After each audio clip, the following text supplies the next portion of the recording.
Zoro doesn't need motivation. He doesn't need someone to believe in him. He doesn't need applause.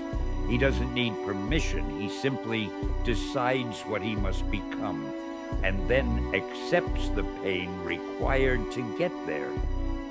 That's what makes him different, because most people don't quit when things become impossible. They quit when they finally find an excuse that feels acceptable. I'm tired. I don't have time. I'm not ready. Maybe I'm not talented enough. Maybe tomorrow. Zoro has every reason to understand pain, but he refuses to use pain as an excuse. And the question is, why? Why does this man keep training when his body is begging him to stop? Why does he continue after failure? Why does humiliation make him quieter instead of weaker? Why does he seem almost comfortable suffering for a goal nobody else can see? Maybe the answer isn't that Zoro is stronger than everyone. Maybe he simply stopped negotiating with himself. Long before Zoro became the swordsman people feared, he was a failure. Not the legendary warrior, not the man standing beside a future pirate king, just a boy who wanted to become the greatest swordsman alive and kept losing again and again and again. There was someone he couldn't defeat. Quina, she wasn't just his rival. She was the person who forced him to confront the possibility that his dream might never be enough. Every time he trained, she stood ahead of him. Every time he thought he was improving, she reminded him how far he still had to go.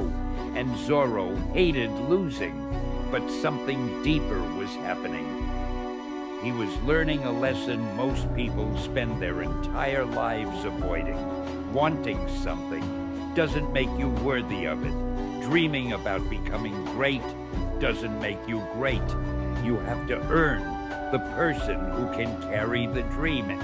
And Zoro understood that early, but then he lost the person he was trying to surpass. Quina died. Suddenly the rivalry ended. No final victory, no satisfying conclusion.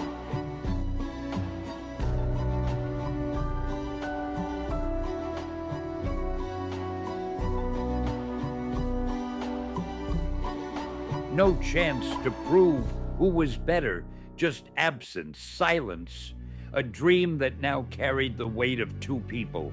And that's where Zoro could have stopped. He could have said, "It's too painful." He could have said, "Why should I keep going?" He could have blamed fate. He could have blamed the world. He could have turned his grief into an excuse. Instead, he made a promise. And that promise changed everything, because a promise is easy when you're emotional. The difficult part comes later, when the emotion disappears, when nobody is watching, when the dream becomes boring, when progress becomes invisible, when your body hurts, when you fail again, when the world gives you 1,000 reasons to forget what you once wanted.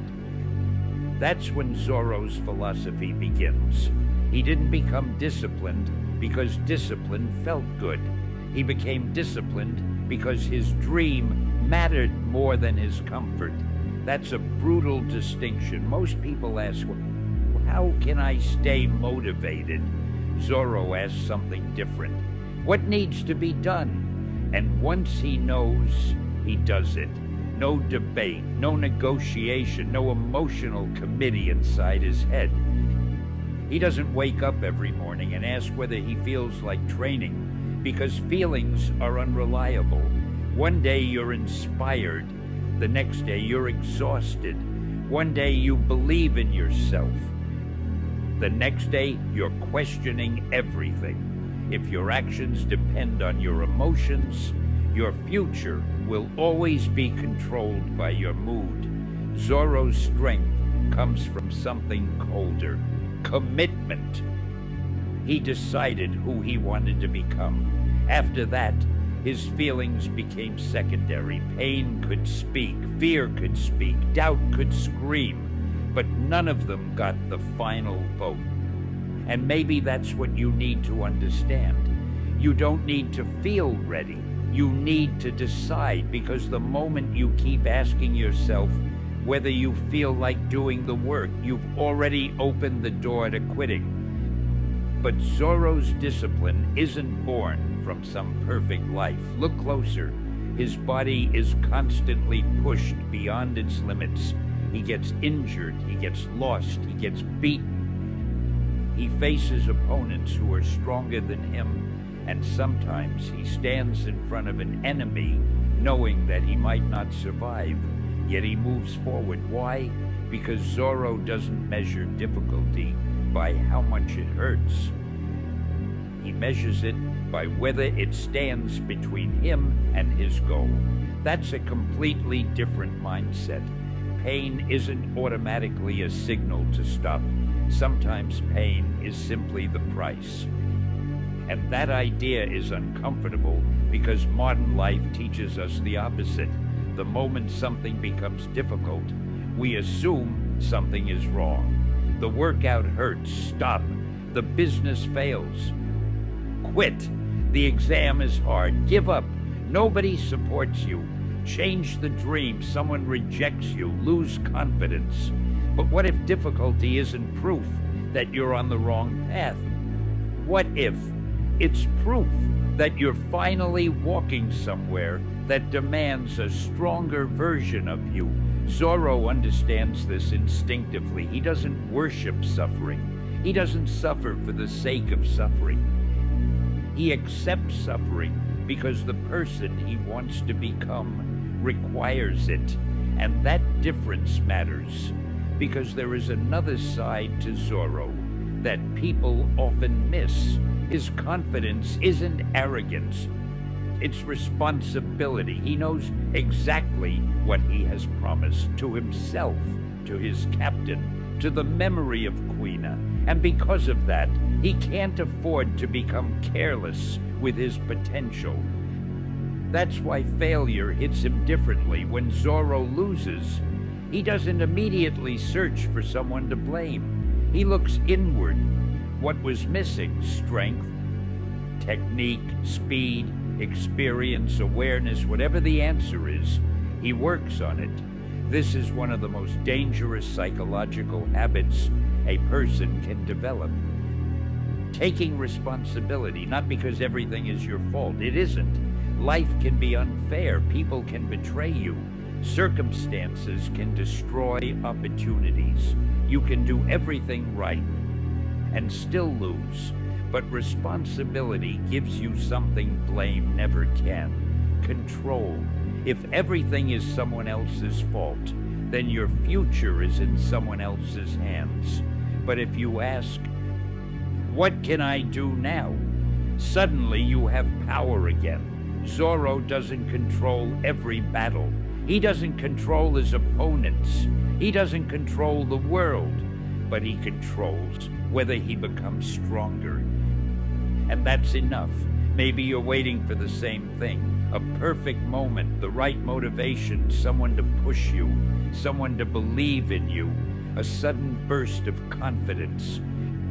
But Zoro's life asks a harder question. What if nobody comes? What if nobody motivates you? What if nobody understands your dream? What if the people around you laugh? What if you're forced to walk alone for a while? Would you still continue? Because your answer determines whether your dream belongs to you or to the approval of other people. Zoro doesn't need the world to understand him. He needs to understand himself. He knows what he's chasing, and when you know exactly what you're chasing, you become harder to manipulate. Praise can't control you. Insults can't control you. Rejection can't control you. Temporary failure can't control you, because your identity isn't built around what people say. It's built around what you decided.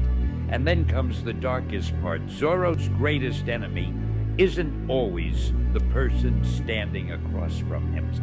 Sometimes it's the version of himself that still isn't good enough. Every time he loses, he meets that version again. Every time someone proves stronger, he is forced to confront the distance between who he is and who he promised to become. That distance can destroy you, because once you see how far you have to go, you can either become overwhelmed or become obsessed with closing the gap. Zoro chooses the second. He doesn't ask, how far am I? He asks, what do I need to do next? One more repetition, one more lesson, one more battle, one more day. That's how impossible goals become real. Not through one heroic moment, through thousands of ordinary decisions nobody sees. And maybe that's where this stops being about Zoro. Maybe you're not lazy. Maybe you're not incapable. Maybe you're simply too comfortable negotiating with yourself. You say you'll start tomorrow. Then tomorrow becomes Monday. Monday becomes next month. Next month becomes next year. And eventually you don't even remember when you stopped believing in the person you wanted to become. You don't need another motivational video. You don't need another quote. You don't need another 5-minute burst of confidence. You need a decision so clear that your excuses no longer have anywhere to hide, because the truth is brutal. Your dream doesn't care how you feel today. Your future doesn't care how tired you were yesterday.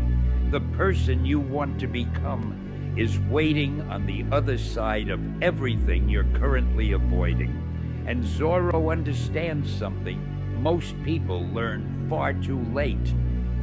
You don't become disciplined when you finally feel like working. You become disciplined when you decide that your feelings no longer control whether you work. But there is still something darker coming, because discipline alone wasn't enough to create Zoro. There was a moment when his strength was tested against something far greater than physical pain. A moment when he had to choose between his own pride and his captain's dream. And what he did next revealed the real meaning behind his famous refusal to make excuses, because sometimes the hardest thing isn't standing after you've been defeated. Sometimes it's kneeling long enough to understand what you are truly willing to sacrifice.